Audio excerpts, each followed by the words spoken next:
नमस्कार, मायेचा स्वाद या यूट्यूब चॅनलवर आपले स्वागत आहे। आज मी तुम्हाला दह्याची कढी दाखवत आहे। त्यासाठी भांड्यामध्ये मोहरी, लसूण याची फोडणी करून घ्यायची।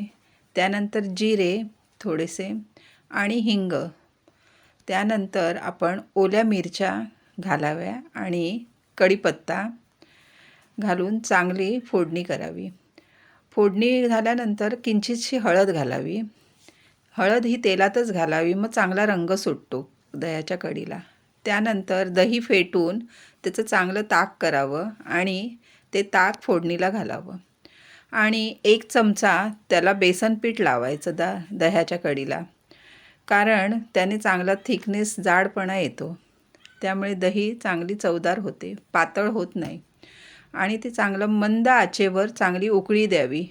मीठ घालून मंद आचेवर उकळी द्यावी। उकळल्यानंतर आपली अशी गरमागरम छान दह्याची कढी तयार आहे। दह्याची कढी ही खाण्यास खूप स्वादिष्ट लागते। आपल्याला जर हा व्हिडिओ आवडला असल्यास लाईक, शेअर, सबस्क्राईब करा।